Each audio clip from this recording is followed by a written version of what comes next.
कर लो 4 marks मुट्ठी में. Hello friends, I am JP Chaudhary and welcome you back to my class. Dear students, today I am going to discuss one of the most difficult topics, advertisement. Dear students, before I show you how to draft an appealing advertisement, I want to request you to spare 2 minutes to know about the advertisement itself. Dear students, I want to ask you one thing. Have you ever bought anything from the market? क्या आपने कभी market से कोई सामान खरीदा है जो market में बिल्कुल नया प्रोडक्ट है? तो मैं आपसे पूछना चाहता हूं कि आपने कैसे खरीदा? क्या आपको उसके बारे में जानकारी थी? आप सही बताइएगा, आपके पास में जानकारी नहीं होगा, फिर भी आपने कहीं इसका ऐड देखा होगा, चाहे आप इलेक्ट्रॉनिक मीडिया में देखा होगा या किसी प्रिंट मीडिया में, चाहे न्यूज़पेपर या मैगजीन हो. उसमें देखने के बाद उसके बारे में वो ऐड इस तरह से ड्राफ्ट किया जाता है, इस तरह से दिखाया जाता है कि आप नहीं भी चाहकर you are compelled to buy the product. ये किस चीज़ का कमाल है? ये कमाल प्रोडक्ट का नहीं है, क्योंकि आपने तो उस प्रोडक्ट को देखा तक नहीं है. ये कमाल है एडवर्टाइजमेंट का. और उसी एडवर्टाइजमेंट के बारे में बात करने जा रहा हूँ इस वीडियो में. इस सीरीज में आपको हर एक टॉपिक पर आपको देखने को मिलेगा कि किस तरह से एडवर्टाइजमेंट को ड्राफ्ट करते हैं. सबसे पहले आप थोड़ा ब्रीफ में जान लीजिए कि एडवर्टाइजमेंट है क्या. तो dear students, my first question is कि व्हाट इज एडवर्टाइजमेंट. ये विज्ञापन क्या होता है? इसके बारे में आपको 2-3 जो बड़े बड़े एडवर्टाइजर्स हैं उसके ओपिनियंस अवगत कराता हूँ. सबसे पहले आपको दिखाने जा रहा हूँ. आप देख सकते हैं जॉन ई कैनेडी. याद रखिएगा, जॉन ई कैनेडी 1904 में एडवर्टाइजिंग बिजनेस को एक नए मुकाम पर लाया था. He was credited with this. और इसने क्या कहा कि advertisement is salesmanship in print. क्योंकि इन्होंने कहा कि एडवर्टाइजमेंट क्या है? एडवर्टाइजमेंट खुद एक सेल्समैन है जो प्रिंट मीडिया के थ्रू सामान को बेचता है या उस सामान को प्रमोट करता है. और सामान ही नहीं, ये गुड्स भी हो सकता है, सर्विसेज भी हो सकता है, प्रोडक्ट भी हो सकता है और आइडियाज़ भी हो सकता है. ये कुछ भी हो सकता है जो कि आप सेल करना चाह रहे हो बाजार में और लोगों को खरीदने के लिए परसुएड करना चाह रहे हो. तो ये प्रिंट की इसलिए बात करता है कि उस समय में जो इलेक्ट्रॉनिक मीडिया है वो ज़्यादा एक्टिव नहीं था, बहुत ज़्यादा आउटरीच उसका नहीं था, इसलिए इसका डेफिनेशन है. अब ये जानिए कि इसी के संबंध में जॉन डी बर्क, ये कॉम्पटन एडवर्टाइजिंग कंपनी के मालिक था ये, एंड ही बिलोंग टू न्यूयॉर्क. और इन्होंने क्या कहा? इन्होंने कहा कि advertising is a sell message. Advertising क्या है? ये एक सेल मैसेज है. कोई आदमी कोई सामान बेचना चाहता है, उसके लिए आपको मैसेज दे रहा है, सेल मैसेज दे रहा है, और डायरेक्टेड एट मास ऑडियंस. आप देखिए, बहुत सारे इंफॉर्मेशन के टूल्स हैं, मीडियम है, लेकिन एडवर्टाइजमेंट जो होता है इसका टारगेटेड जो ऑडियंस होता है वो लिमिटेड नहीं होता है, वो लार्ज नंबर होता है, मास में होता है ये. उसके बाद दैट सीक्स थ्रू परसुएशन. ये परसुएट करता है, लोगों को मनाता है कि देखिए मेरा प्रोडक्ट कितना अच्छा है, आप एक बार यूज करके देखिए. आप एक बार यूज करेंगे, अच्छा लगेगा तो आप यूज करेंगे ही. तो वही देखिए कि sell goods, services, even ideas. Dear students, ध्यान रखिए कि एडवर्टाइजमेंट सिर्फ गुड्स या प्रोडक्ट ही सेल नहीं करती है, बल्कि सर्विस भी सेल करती है. जैसे कि अगर आप डॉक्टर इंजीनियर हैं तो आप कौन सा गुड्स बना रहे हैं, कौन सा प्रोडक्ट बेच रहे हैं बाजार में? नहीं, आप अपना सर्विस बेच रहे हैं, उसका भी एडवर्टाइजमेंट दिया जाता है. और उतना ही नहीं सॉरी आइडियाज, आप आइडिया भी बेचते हैं. आप एडवर्टाइजिंग कंपनी जो है ये क्या बेचती है? ये तो आइडियाज ही तो बेचती है. They are selling just their ideas. So dear students, और किसके बिहाफ पर? On behalf of the paying sponsor. जो पे करेगा उसके बिहाफ पर ये बेच रहा है. अब इसके बारे में एक वंडरफुल फैक्ट बताता हूँ कि advertising began in the market due to heavy competition in the market. और चूंकि इसकी शुरुआत क्यों हुई? कॉम्पिटिशन, बहुत हैवी कॉम्पिटिशन था मार्केट में, इसलिए लोग एडवर्टाइजमेंट देना शुरू किया. और फिर क्या हुआ? समय के साथ साथ advertising itself become a business. ये खुद ही एक बिजनेस बन गया है ना. वंडरस फैक्ट ये. तो आइए अब सबसे पहले हम जानते हैं कि आप स्टूडेंट के पर्पज से मैं बात कर रहा हूं कि टाइप्स ऑफ एडवर्टाइजमेंट, जो मेरा पर्पस है इसमें किस कितने टाइप्स के एडवर्टाइजमेंट होते हैं। तो दोस्तों उसे टाइप्स की कोई कमी नहीं है, मैं एक अलग वीडियो में सारी टाइप्स बता दूंगा आपको। लेकिन यहाँ जो मेरा पर्पस है ये है मेन एग्जामिनेशन पर्पज से 11 और क्लास 12 लेवल में जो पूछे जाते हैं वो मेरा पर्पस है। तो देखिए इसके दो तरह का होता है, एक होता है क्लासिफाइड एडवर्टाइजमेंट, इसको आप कहते हैं CWA क्लासिफाइड वर्ड एडवर्टाइजमेंट।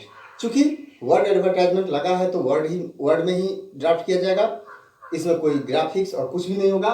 और दूसरा होता है डिस्प्ले, जो थोड़ा अपीलिंग होता है, लेकिन अभी मैंने क्रॉस लगा दिया है कि इस वीडियो या इस सीरीज में मैं क्लासिफाइड एडवर्टाइजमेंट बताने जा रहा हूं, तो इसलिए अभी डिस्प्ले एडवर्टाइजमेंट को मैं थोड़ा अलग रखता हूं। आइए इसको कहते हैं टेक्स्ट बेस, बता ही दिया कि टेक्स्ट बेस है। अब इसे देखिए कि वेरी मच लाइक नोटिसेज, ये एडवर्टाइजमेंट भी क्या है, अब 5-5 चीज अब बता रहा हूं वो आप जरा याद कर लीजिए। ये भी एक तरह के नोटिस जैसा ही है, इसका भी पर्पस है इंफॉर्मेशन देना, लेकिन इसका कंटेंट जो होता है डिफर्स इन कंटेंट ओनली, इसका कंटेंट थोड़ा अलग होता है। ऑक्यूपाइज वेरी स्मॉल स्पेस, आप जानते हैं क्लासिफाइड वर्ड को तो इसे ही कहा जाता है, it is very monotonous, very boring. और इस बोरिंग होने का भी तो कोई कारण होगा, अब जितना चीनी डालेंगे उतना ही तो मीठा होगा कोई चीज़। अब इसको आप स्पेस देते हैं 5 लाइन की छोटे छोटे लाइन में, तो ये कितना अच्छा हो सकता है, लेकिन इन्फॉर्मेशन तो कन्वे करता है, पर्पस तो सॉल्व करता है ये। अब देखिए स्पेस हैंड्स इनएक्सपेंसिव, दोस्तों ये बहुत चीप होता है। 5 लाइन का एडवर्टाइजमेंट दीजिए और 100 रुपये से 500 रुपये के बीच में सिटी के हिसाब से आप इसको पब्लिश करवा सकते हैं, क्योंकि इसका जो चार्ज होता है charge for the number of words, जितना बड़ा एडवर्टाइजमेंट होगा उतने पैसे आपको you have to dole out money from your pocket, तो इसका भी ध्यान रखना है। No place for precise English, दोस्तों बहुत सारे कई बार आपके मन में ये प्रश्न उठता होगा कि if you are drafting an advertisement and that is not grammatically correct marks will be deducted. दोस्तों ऐसा कुछ नहीं है, आप इतना छोटा स्पेस दे रहे हैं, इसमें कैसे संभव है कि ग्रामेटिकल रूल्स को फॉलो करे और एक अपीलिंग एडवर्टाइजमेंट भी ड्राफ्ट करे। तो पूरा जरूरी नहीं है कि पूरी तरह ग्रामेटिकली करेक्ट हो, ऐसा नहीं है। लेकिन एक बात ध्यान है, जब ग्रामर की बात मैं करता हूँ थोड़ा पंक्चुएशन का ध्यान रखिएगा। बिना पंक्चुएशन का क्या होता है, जिसको कहते हैं अर्थ का अनर्थ हो जाना। ओके, सो आपका मेन पर्पस क्या है, only concern is to get the things notice. आपका मेन पर्पस क्या है कि कोई आदमी आपके जो प्रोडक्ट है या सर्विस है, आइडियाज है, उसको नोटिस करे ताकि वो खरीदे, ताकि वो आपके जो प्रोडक्ट है वो खरीदने के लिए तैयार हो। अब आइए नो ब्लॉक और डिजाइन अलाउड। जब आप classified word advertisement you are drafting तो ध्यान रखिएगा वहाँ कोई ब्लॉक नहीं चाहिए, कोई डिजाइन नहीं देना है, बिल्कुल डिजाइन नहीं देना है, कुछ भी नहीं। लैंग्वेज ऑलवेज सिंपल, दोस्तों पहले ही बता दिया है किसके लिए है, तो मास ऑडियंस के लिए है। तो सिंपल लैंग्वेज लिखेंगे तब तो पता चलेगा, आप डिफिकल्ट लैंग्वेज लिख देंगे उसके समझ में नहीं आएगी, आपका एडवर्टाइजमेंट और आपका जो मनी है दे हैव गॉन वेस्ट। सो ऐसा नहीं होना चाहिए। अब उसके बाद फैक्चुअल, दोस्तों बिल्कुल फैक्चुअल होना चाहिए, फैक्ट लिखिए, गलत बात मत कहिए, नहीं तो बाद में प्रॉब्लम हो जाएगी। और ये क्या है, इसका जो टोन होना चाहिए आपके एडवर्टाइजमेंट का, that should be very very formal, ये भी बात ध्यान रखनी है। तो आपने 5 बातें जान लिया कि क्लासिफाइड ऐड को ड्राफ्ट करते समय क्या ध्यान रखना है, किस तरह का बनाना है। अब आइए types of classified words advertisement.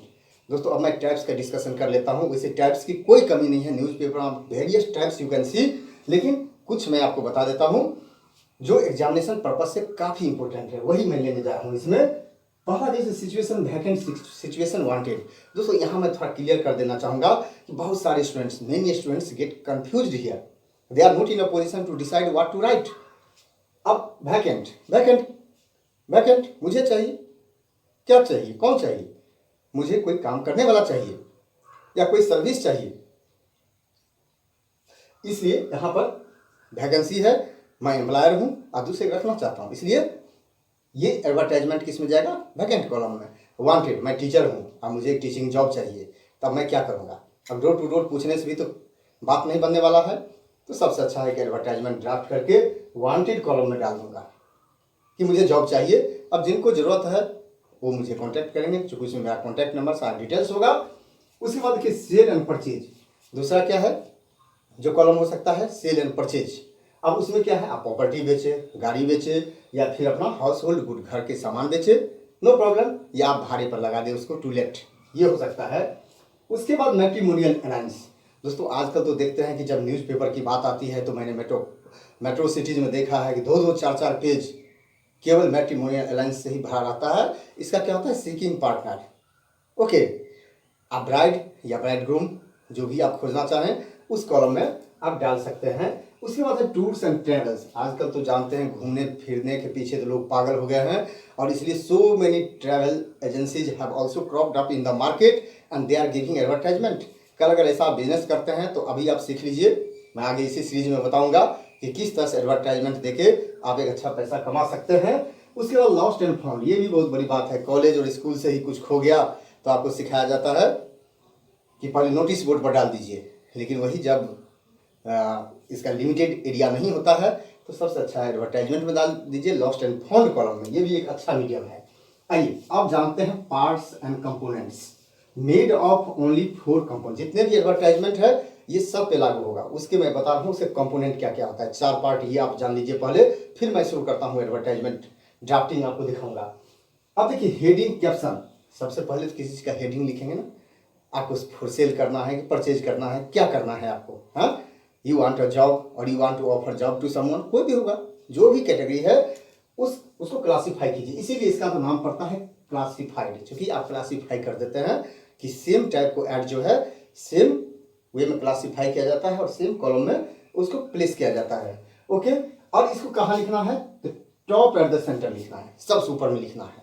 Head भी तो ऊपर में ही रहता है ना, इसीलिए ध्यान रखना है कि क्लासिफिकेशन या हेडिंग या कैप्शन जो है इसको सबसे ऊपर रखना है। लेकिन एक चीज़ करना है, हमारे हेड में तो बॉक्स नहीं बना हुआ है, इसको थोड़ा आप बॉक्स कर दीजिए, एक बॉक्स में डाल दीजिएगा। ओके, जो आप ड्राफ्टिंग में देखेंगे। उसके बाद देखिए introduction of the product service. Dear students, जब आप हेडिंग डाल दिए तो उसके बाद आप क्या लिखेंगे, प्रोडक्ट को तो इंट्रोड्यूस करेंगे, क्या क्या प्रोडक्ट है, क्या सर्विस है, क्या आइडियाज, क्या सेल करना है आपको, उसके बारे में थोड़ी जानकारी तो आपको देनी पड़ेगी। तो आप इंट्रोडक्शन दे देंगे। और ये देखिए, अब जब आप इंट्रोडक्शन शुरू करेंगे तो पहले 1-2 वर्ड को क्या कीजिए, थोड़ा बोल्ड कर दीजिए या फिर उसको डार्क कर दीजिए ताकि ये नोटिस में आए। लोग ये आई कैचिंग एक साबित हो सकता है, एक अपील कर सकता है लोगों को, इसलिए ऐसा कर सकते हैं। उसके बाद ब्रीफ डिस्क्रिप्शन एंड डील्स। आप उस प्रोडक्ट को जो आपने इंट्रोड्यूस किया है उसके बारे में थोड़ा और जानकारी दे दीजिए, थोड़ा डिटेल दे दीजिए जितना संभव है लिमिटेड स्पेस में। फिर उसके बाद कॉन्टैक्ट डिटेल्स। दोस्तों, कॉन्टैक्ट डिटेल्स नहीं देंगे तो पूरा एडवर्टाइजमेंट बेकार है, किसको कॉन्टैक्ट करेगा, इसलिए कॉन्टैक्ट डिटेल्स देना है। लेकिन यहाँ एक बहुत ही मैं आपको सीक्रेट बात बताने जा रहा हूँ कि बहुत सारे लोग जैसे लेटर में अपना एड्रेस लिखते हैं उस तरह से लिख देते हैं, बिल्कुल गलत है। आपको बिल्कुल क्या करना है, तो रनिंग लाइन्स में लिखना है, क्योंकि आपको एड्रेस भी देना है और स्पेस भी बचाना है। तो उसको आप वर्टिकल ऑर्डर में नहीं लिख सकते, एक के बाद एक, एक के बाद एक। ओके, अब आइए, अब हम एक कार सेल्स करने जा रहे हैं और देखिए कि इस जो ड्राफ्टिंग में करने जा रहा हूँ क्या इससे कार बिक सकता है कि नहीं बिक सकता है, थोड़ा आप भी मुझे कमेंट सेक्शन में लिख के बताइएगा। अब यहाँ देखिए कार फॉर सेल। तो डियर स्टूडेंट्स, सबसे पहले मैं डिसाइड कर लेता हूँ कि लिखना हमें क्या है। ऐसा ना हो कि लिखते जाएं लिखते जाएं लिखते जाएं, पेज भरते जाएं और रिजल्ट कुछ ना हो। सबसे पहले मैं डिसाइड कर लेता हूँ कि मुझे क्या क्या लिखना है, क्या क्या एसेंशियल चीज़ है उसमें डालना है। तो दोस्तों चलिए आपके साथ मैं डिस्कस कर लेता हूँ, जो मैं आगे लिखूंगा, ड्राफ्ट करूंगा, तब आप देखेंगे। जैसे पहले मैं मॉडल लिख लूँगा, ओके, कलर, ये भी ब्रांड फिर लिख दूंगा, ईयर ऑफ मैन्युफैक्चर, कब मैन्युफैक्चर हुआ, किस ईयर में, किस डेट को हुआ, ये लिख दूंगा। फिर पिकअप कंडीशन क्या है, कंडीशन क्या है, रोड पर चलने लायक भी है या नहीं है, कि खटारा है, पैसा तो उसी हिसाब से मांगेंगे, और जो बायर है वो भी देखेगा कि ये गाड़ी लेने से कोई फायदा है या नहीं है। तो कंडीशन था लिख देते हैं। अब माइलेज सबसे बड़ी बात है, पेट्रोल कितना महंगा हो गया है, डीजल कितना महंगा है, तो थोड़ा माइलेज भी बताना तो पड़ेगा, तभी तो कोई बायर खरीदेगा हमारा प्रोडक्ट। उसके बाद ऑनरशिप डिटेल्स। आजकल देखते हैं कि एक गाड़ी कई लोगों के हाथ में बिक चुकी होती है, सो वी हैव टू से whether it is first hand, second hand. आपने नाम तो बहुत सुना होगा, तो ये जरा बता दीजिए उसको। उसके बाद फीचर्स एक्सेसरीज। अब फीचर भी बहुत बड़ी चीज़ है, अब उसमें म्यूजिक सिस्टम क्या लगा है, एसी है कि नहीं है, ये सब तो मिनिमम चीज़ है, ये सब तो बताना पड़ेगा है कि नहीं है। उसके बाद प्राइस एक्सपेक्टेड। अब आते हैं मेन पॉइंट पर। मेन चीज़ क्या है कि आपको प्राइस कितना चाहिए, ये प्राइस भी एक बहुत बड़ी इंपॉर्टेंट चीज़ है, तो ये आपको बताना पड़ेगा इसमें कि कितना प्राइस आप एक्सपेक्ट कर रहे हैं। उसी के आधार पर किसी को मन होगा तो आपको कांटेक्ट करेगा, नहीं होगा तो नहीं करेगा। अगर एडवर्टाइजमेंट अपीलिंग है तो कांटेक्ट करना ही पड़ेगा।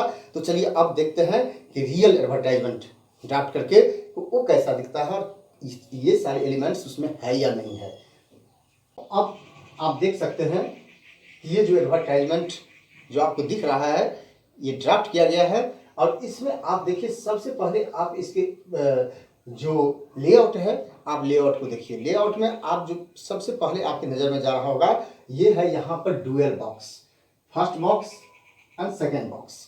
अब ये दो बॉक्स का काम क्या होता है कि first box is used for writing heading caption and what you call classification. इसी में क्लासीफाई करते हैं। यहाँ तो मैंने लिख दिया है कार फॉर सेल, या जहाँ बहुत सारे सेल होता है तो वहाँ कार भी हो सकता है, बाइक भी हो सकता है, तो कॉमनली यहाँ लिखा जाता है फॉर सेल। चूँकि मुझे कार ही सेल करनी है तो आपको दिखाने के लिए मैंने इसमें लिख दिया है कार फॉर सेल। अब कार फॉर सेल तो हो गया, ये क्लासिफिकेशन हेडिंग हो गया है। जो 4 पार्ट बताया था उसमें से फर्स्ट पार्ट आपने देख लिया। अब सेकेंड पार्ट की ओर आते हैं। सेकेंड पार्ट में क्या करना है, प्रोडक्ट इंट्रोडक्शन। तो प्रोडक्ट इंट्रोडक्शन क्या होता है, आप प्रोडक्ट को इंट्रोड्यूस कर रहे हैं, तो क्या प्रोडक्ट है उसके बारे में सबसे पहले आप जानकारी दे रहे हैं। तो प्रोडक्ट क्या है, for sale white colour Honda city. Product का नाम तो अब क्लियर हो गया कि ये white colour Honda city car है जो आप बेचना चाहते हैं, जो आप ऑफर करना चाहते हैं। उसके बाद तो ये तो प्रोडक्ट इंट्रोडक्शन हो गया। अब इसके ब्रीफ डिस्क्रिप्शन देते हैं कि इसके जो ब्रीफ डिस्क्रिप्शन है, ये ब्रीफ डिस्क्रिप्शन क्या है ये आप देख लीजिए। तो ब्रीफ डिस्क्रिप्शन में जैसे 2008 मॉडल है, ये इसका डिस्क्रिप्शन है कि 2008 मॉडल का है, यूज फॉर 2 ईयर्स, और 2 वर्ष यूज किया हुआ है, 2 वर्ष पुरानी है। उसके बाद आप देख रहे हैं कि फर्स्ट हैंड, एक बात है कि ये फर्स्ट हैंड है, सेकेंड हैंड नहीं है। गुड कंडीशन, कंडीशन अच्छा है, और माइलेज जो है माइलेज भी कोई ख़राब नहीं है, 10 kmpl आप देख रहे हैं। उसके बाद जो मैं बात कर रहा था एक्सेसरी फीचर की, तो Sony stereo system with amplifier installed, ये इसमें ऑलरेडी इंस्टॉल्ड है। अगर एसी इंस्टॉल्ड है तो वो भी आप लिख सकते हैं। जो भी इसमें एक्सेसरी है अगर वो लिखना इम्पोर्टेंट है तो आप लिख सकते हैं। उसके बाद इंश्योर्ड मीन्स इसका क्या है, इंश्योरेंस कवर्ड है। अब इसके बाद देखिए Delhi registration with VIP number. Registration कहाँ का है, तो दिल्ली का है। और उसके बाद सबसे बड़ी बात जो बताया था रेट निगोशिएबल, कि रेट अगर आप लिख देंगे एक बार फिक्स रेट तो हो सकता है बहुत सारे लोग कांटेक्ट ना करें। अगर निगोशिएबल होगा तो बहुत सारे लोग आपको कांटेक्ट करेंगे, कि हो सकता है निगोशिएट बार्गेनिंग करने से कहीं कम ज़्यादा हो जाएगा, ज़्यादा तो नहीं होगा, कम थोड़ा हो जाएगा तो आदमी खरीद लेगा, तो इसलिए लिखना पड़ता है। ये हो गया ब्रीफ डील एंड डिस्क्रिप्शन। इसके बाद कॉन्टैक्ट नंबर की बात आती है। तो देखिए कॉन्टैक्ट जो है सालनी, मोबाइल नंबर आपको दिख रहा है, और ये तो फ़ोन से आपको कांटेक्ट कर सकता है। अगर चाहे कि नहीं ऑन द स्पॉट विजिट करे तो ऑन द स्पॉट विजिट करने के लिए भी एड्रेस इस केस में देना जरूरी है, क्योंकि फ़ोन से ही सब कुछ नहीं देखा जा सकता। इसलिए visit plot number CA district centre Saket new Delhi, कोई भी एड्रेस, जो भी आपका एड्रेस हो वो एड्रेस लिख सकते हैं। अब ये हो गया advertisement, you are selling your car. अब ये तो आपने दे दिया यहाँ पर। अब ये हुआ एडवर्टाइजमेंट, इसको बॉक्स में लिखिए कि बॉक्स के लिए हाफ मार्क्स दिया जाता है, ये आप ध्यान रखिएगा। और अगर आप इस तरह से एडवर्टाइजमेंट को बनाते हैं तो मुझे पूरा विश्वास है कि आपको पूरा मार्क्स मिलेगा एग्जामिनेशन में। और इसी सीरीज में मैं अगले जो टॉपिक है, चाहे situation vacant, wanted, tour and travel, matrimonial alliance, lost and found, मैं अगले वीडियो में मैं ड्राफ्ट करके आपको बताऊंगा।